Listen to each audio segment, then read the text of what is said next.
Paz do Senhor, irmãos. É uma alegria novamente estar aqui para compartilhar a palavra do Senhor. Como pastor, nós estamos numa série de que a família é a base da igreja.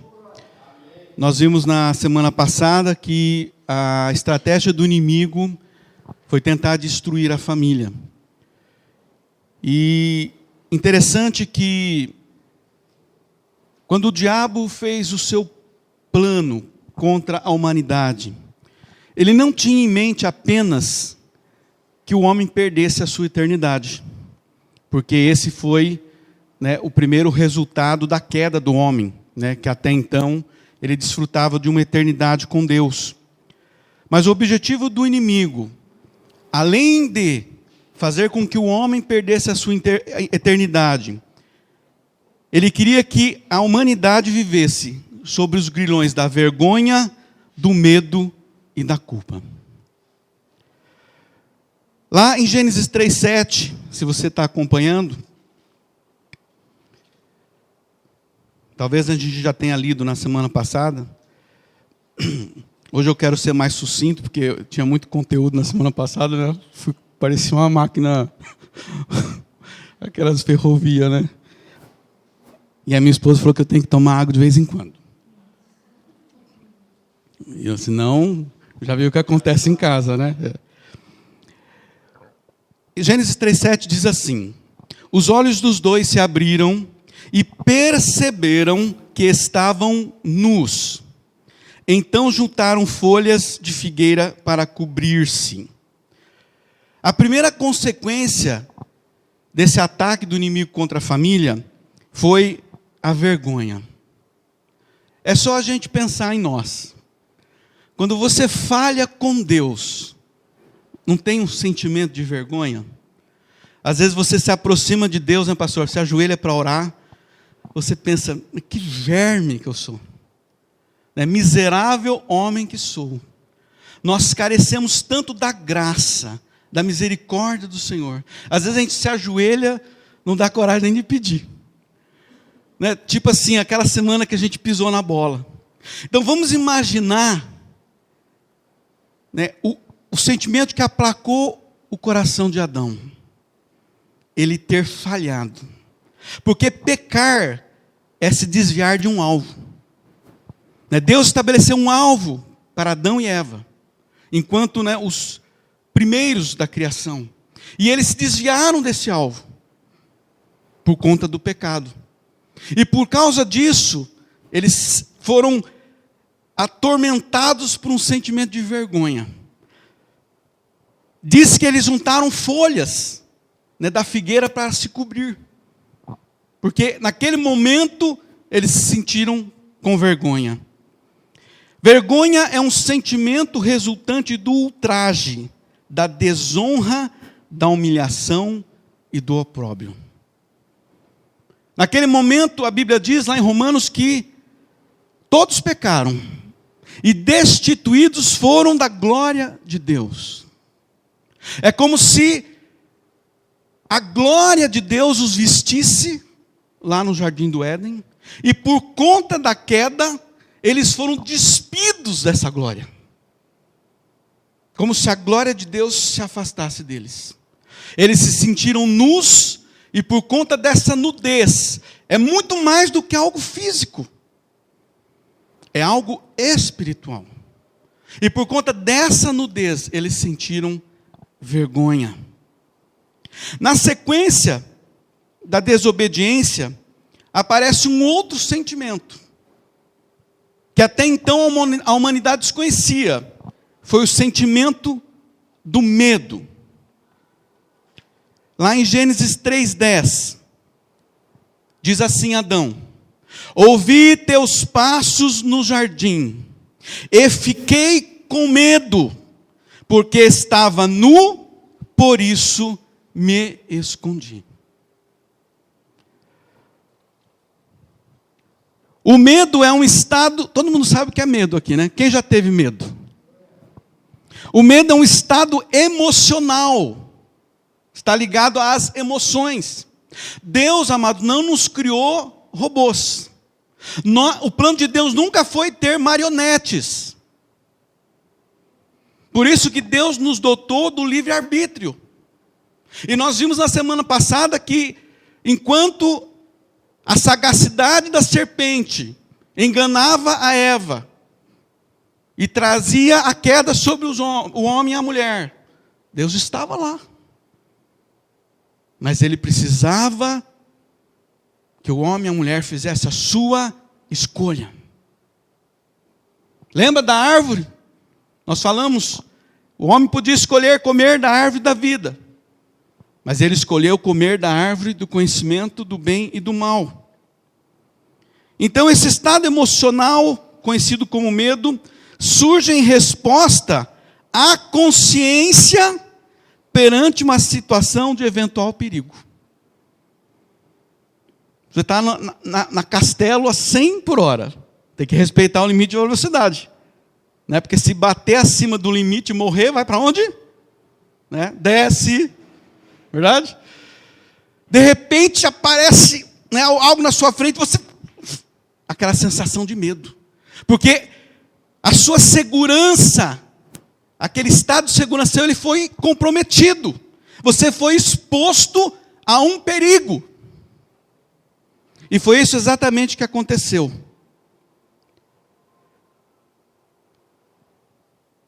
A ideia de que algo ou alguma coisa possa ameaçar a segurança ou a vida de alguém, faz com que o cérebro ative involuntariamente uma série de compostos químicos que provocam reações que caracterizam o medo.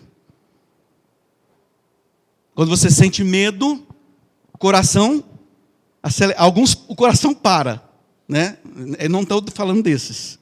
Né, mas quando você sente medo, o coração acelera, né, dá aquela sudorese, né, é uma sensação, né, todo mundo que já passou por um estado de medo. Mas por que Adão teve medo?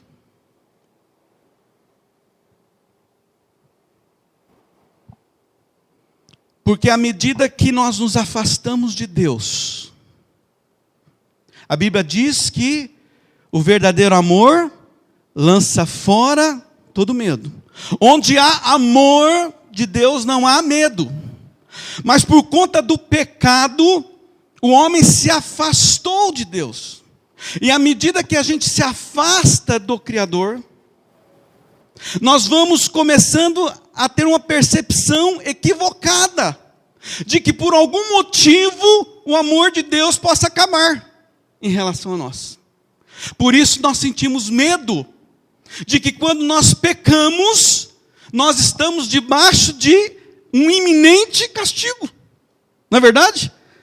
É a mesma coisa quando o filho, nós vamos falar de algo natural para entendermos. Quando o filho faz alguma coisa errada, ele já chega em casa meio desconfiado. Né? Quem é pai e mãe aqui sabe disso. Aí normalmente a mãe, né, porque tem uma percepção mais, as mulheres aí dá glória a Deus, né? A mãe, ela já percebe, ela chega para o marido assim, amor, aconteceu alguma coisa. Como assim, amor? Fulano não está diferente. Né? Ela já tem um radar. Esse é um papel que Deus habilitou a mulher, né? Ter um radar. Ela percebe que algo está diferente. E o filho, já sabendo que ele pode sofrer uma sanção, né, uma penalização, um castigo, né, ele já se entrega. Né, Larissa? A Larissa se entregou ali. Ó. Ela fez assim. Ó. E o medo surge, porque ele sabe que está sujeito à punição. Adão sabia. Pisei na bola. Foi uma mancada. Que eu fiz uma mancada com Deus. Eu estou sujeito à punição. Aí o somatório da vergonha e do medo, é uma equação, resultou na fuga. Por isso me escondi. Muitas vezes, queridos, nós passamos por circunstâncias na nossa família, Nós estamos falando que família é a base da igreja. Se eu não resolver o problema na minha família, família é feita de pessoas. Se eu não resolver um problema na minha vida, tem pessoas, amados, que entram num relacionamento familiar, carregando um fardo de problemas, um fardo de vergonha, um fardo de medo, se escondendo de inúmeras situações. E aí ela se encontra com uma outra pessoa, que também está, sobrecarregada da vergonha, também tem todo um histórico de medo, e esses dois elementos se unem para formar uma família, e essa família, pastor, vai ser a base da igreja.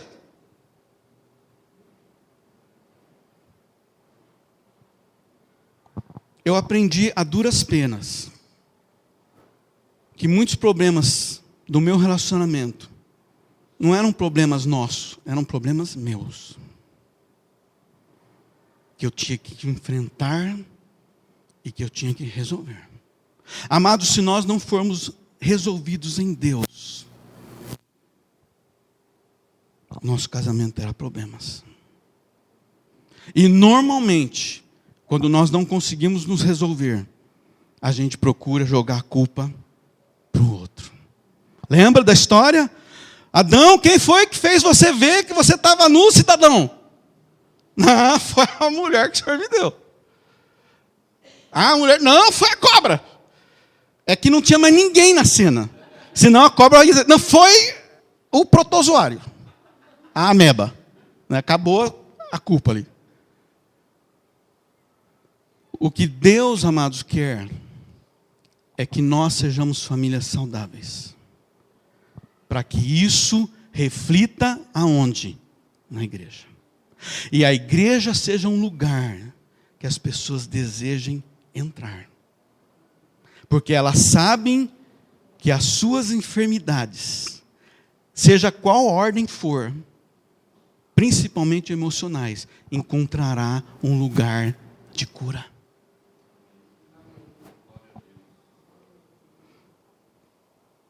Esconder-se era uma opção que Adão e Eva encontraram para evitar o conflito.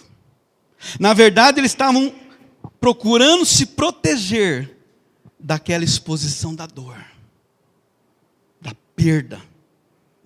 Eu perdi a minha eternidade. É pouco ou muito? Nós sabemos, amados, quão árduo é. Porque nós somos salvos pela graça, amém? Mas não é uma vez salvo, salvo para sempre. Ao vencedor, dar-te-ei uma série de coisas. Coroa da vida, uma pedrinha com novo nome, andar lá na rua de ouro, amém? Ao vencedor.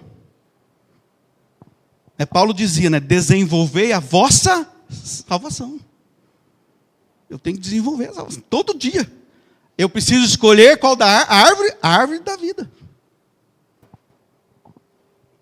Eu não gosto desse relógio. O homem desconhecia a morte. Porque o homem foi criado à imagem e semelhança de Deus. O homem era um ser eterno.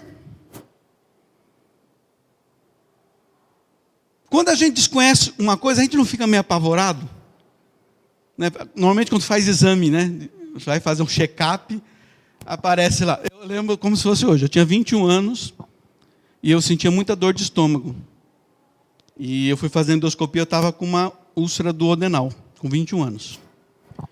E eu, aquelas idiotice, que só eu faço, fui abrir o exame. Só eu faço isso. Estava lá. Úlcera duodenal, fase 2, Akita. Aí, sabe aquele desenho do Bob Esponja, que cai a alma assim do... Porque, tipo assim, era um desconhecido, eu não sabia o que era aquilo. Aí o médico falou, não, tranquilo, você vai tomar um remédio, você vai resolver. Mas eu achei que eu já tinha morrido. Eu estava em pé só. Então você imagina um homem, Adão. Morte, o que é isso? Que morte? O que é isso? imagine. Deus falou, ó, o dia que você comer da árvore, do fruto da árvore, conhecimento do bem e do mal, certamente você vai... Ele achou que ia ser naquele dia. Né, que ia ter uma consequência imediata.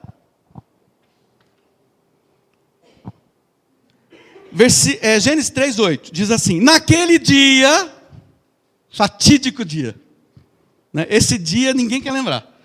Imagina o dia, né, pastor, que a gente chegar no céu e encontrar o Adão e Eva, né? Não vai poder bater nos dois, porque senão, né, Pedrão vai dizer, desce, não pode. Naquele dia, ouvindo o homem e a sua mulher os passos do Senhor, que andavam pelo jardim quando soprava a brisa do dia, esconderam-se. Eu gosto da tradução dessa Bíblia. Né, já falei que quem dormir, eu vou. Porque alguém consegue se esconder de Deus? Não. Essa versão fala, e procuraram esconder-se. É numa tentativa de, sabendo que não vai conseguir. Esconderam-se da presença do Senhor dentre as árvores do jardim. Nós sabemos que, comentamos na semana passada, Deus, Ele viu tudo o que aconteceu. Né, viu a cobra chegar, né, aquele bate-papo com a Eva, né, o problema da comunicação, Ele viu tudo. Interessante que Deus, quando começa o diálogo agora com Adão e Eva, lendo a Bíblia, é um Deus nervoso? Não. Deus pergunta, o que aconteceu, Adão? Você falou que está nu, mas quem te fez ver isso? Deus não xingou, não esbravejou. Deus não estava fora, descontrolado. A gente costuma brincar nisso, quando o guarda de trânsito te para na estrada, ele não vai te meter na mão, você sai fora da velocidade. Não, ele pede sua carteira. O senhor infringiu a velocidade. Vou fazer a autuação. Bom dia para o senhor. Tenha um bom dia. Simples assim. Ele começou um diálogo. Até permitiu que Adão e Eva se explicassem. O que aconteceu? Fala aí o que aconteceu. Gênesis 3,17, depois de todo esse diálogo, vou tomar água que a minha esposa me orientou a fazer. Essa mulher sábia e virtuosa. Ao homem declarou, Deus falando, visto que você deu ouvidos à sua mulher e comeu do fruto da árvore, da qual ordenei a você que não comesse, maldita é a terra por sua causa. Então, recapitulando, o homem sentiu vergonha, o homem sentiu medo, o homem se escondeu, e agora ele estava se sentindo culpado. Por sua causa, a terra foi amaldiçoada. Você é o responsável. É terrível, amados, quando a gente se sente culpado.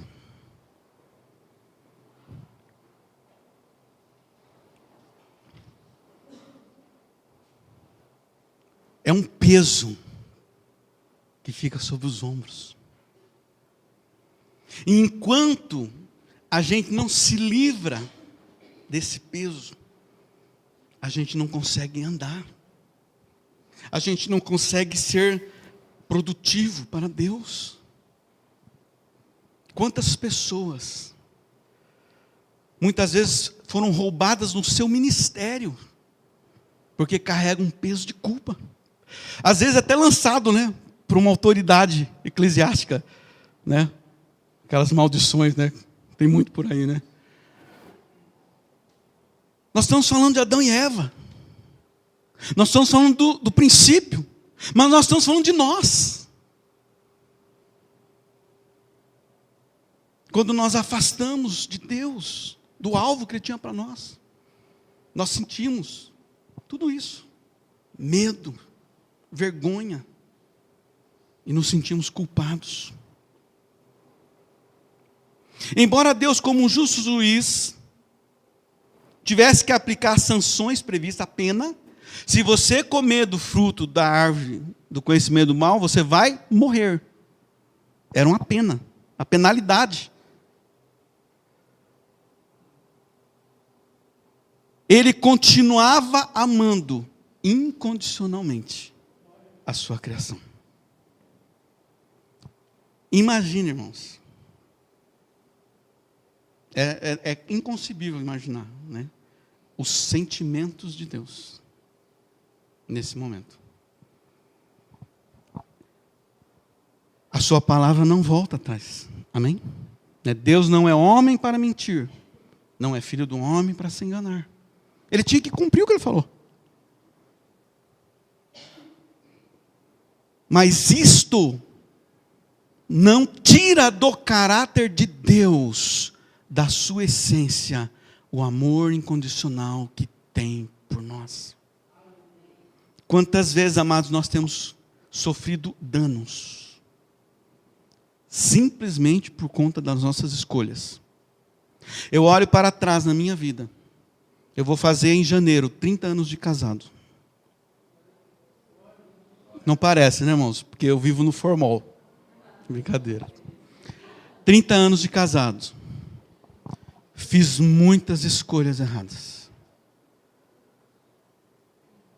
Fiz a minha esposa sofrer. Fiz os meus filhos sofrerem. Mas uma coisa eu jamais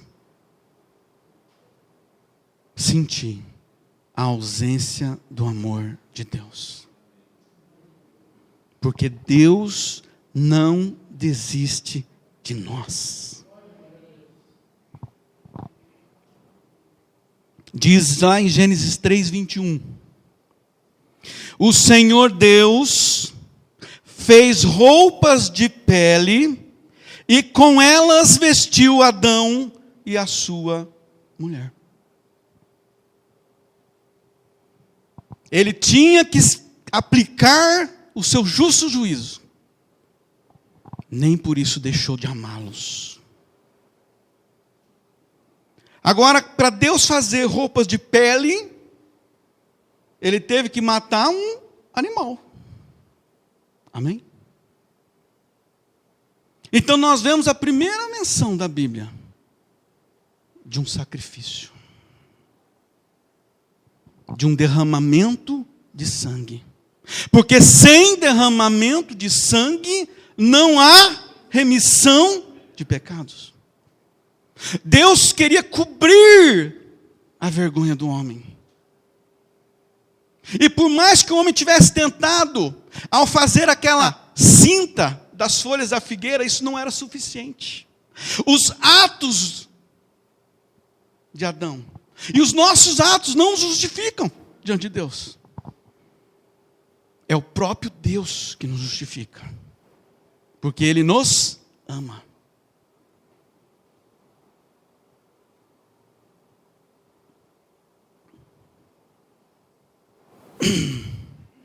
Nesse momento nós começamos a entender o amor se tornando uma expressão, algo visível.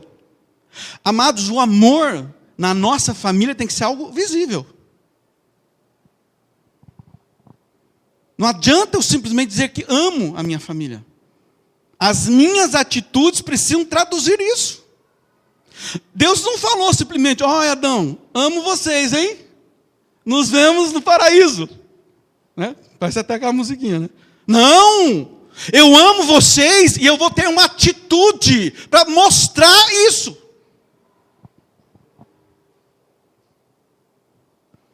E nós sabemos que esse sacrifício fazia alusão a Cristo, o Cordeiro de Deus que tira o pecado do mundo.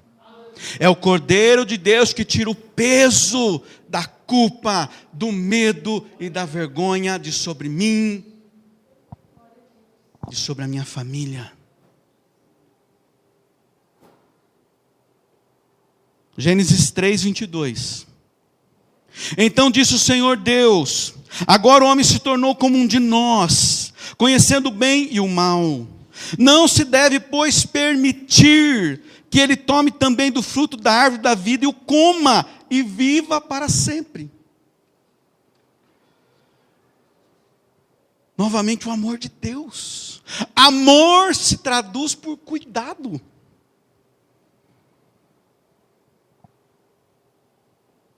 A Trindade lá entre si, olha, deu ruim aqui.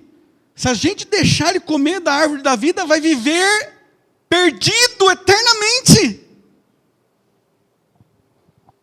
Deus não queria que a perda fosse irreversível. Nenhuma perda na nossa vida, na nossa família, é irreversível. Não por mim, não por conta da minha esposa, mas por conta de Deus. Lembre-se que família é um projeto de Deus. E Ele está disposto a fazer o que for preciso para nós atingirmos o nosso alvo. Por isso, Gênesis 3:23. Porque Ele não queria que a perda fosse reversível, por isso o Senhor Deus o mandou embora do jardim do Éden, para cultivar o solo do qual fora tirado. Às vezes parece, né, que é mais um castigo. Não. É um cuidado de Deus.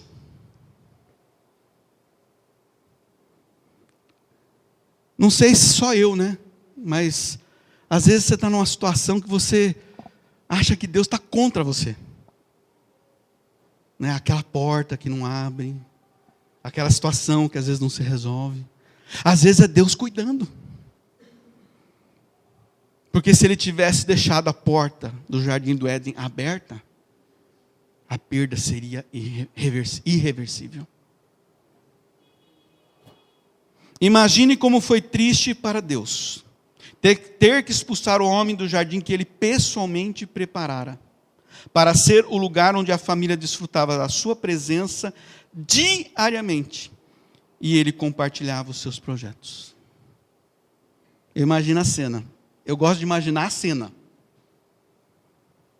Né? Aquele anjo lá com a espada flamejante, na entrada do jardim. Né? Já tem até quadro disso, né? Aí Adão e Eva, né? Cabisbaixo, né? Olhando para frente, assim, aquele deserto, né? Só cactos. E Deus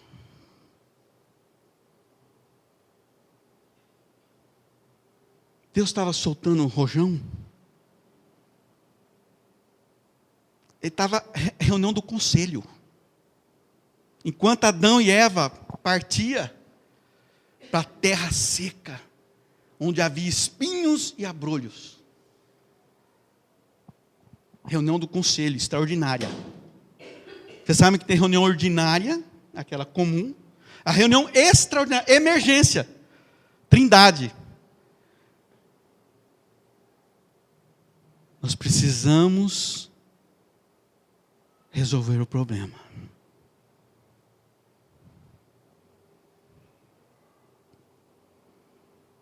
Deus não tinha perdido o controle. Deus jamais perde o controle. Ele continuava sendo Deus. Nenhuma situação pode mudar esta verdade absoluta nas nossas vidas e nas nossas famílias. Seja qual for a nossa perda, Deus continua sendo Deus. E como diz Jó, um dia Ele se levantará, porque o meu Redentor vive.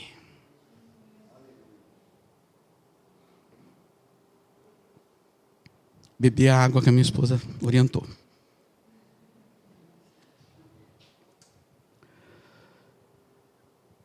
Agora vamos fazer para chegar no final, que o tempo já está me expulsando aqui. Lembremos que o primeiro contato do Senhor Deus com o homem não foi apenas como um criador, mas foi como um oleiro. Gênesis 2:7 diz assim: então o Senhor Deus formou o homem do pó da terra. Outras versões dizem modelou. E o pó da terra como se feito argila, né? Uma massa capaz de ser moldada. Nós somos uma massa capaz de ser moldada. Soprou em suas narinas fôlego de vida, e o homem tornou-se um ser ou uma alma vivente. Então imagina, primeiro contato de Deus com o homem. Aquela argila e Deus o modelando, né? Com suas próprias mãos. Porque não dá para modelar se não tiver um contato.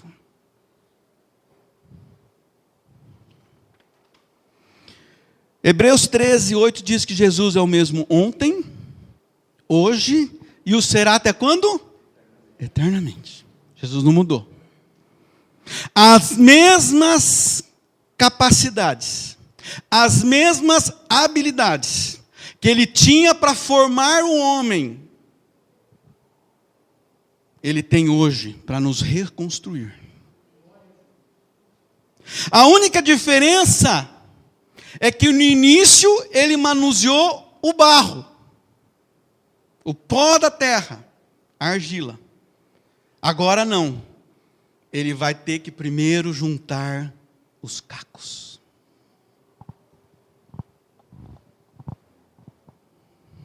Você está entendendo?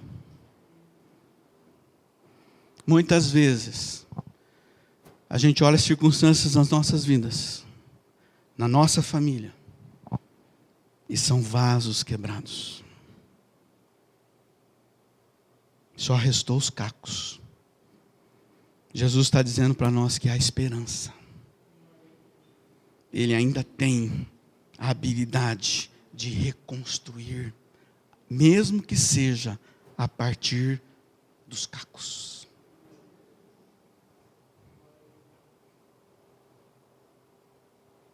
Jeremias 18:2 diz assim: vai, desce à casa do oleiro, ali você ouvirá a minha mensagem. Então Jeremias, fui à casa do oleiro, eu o vi trabalhando lá com a roda, mas o vaso de barro que ele estava formando estragou-se em suas mãos. Mas ele o refez, moldando outro vaso de acordo com a sua vontade. E continua, né? Eis que como barro nas mãos do oleiro, assim sois vós nas minhas mãos. O que Jesus precisa é que eu permita, nas minhas limitações, nas minhas falibilidades, nas minhas distorções de caráter, na minha falta de fé, na minha falta de esperança, eu permita que ele seja novamente o oleiro.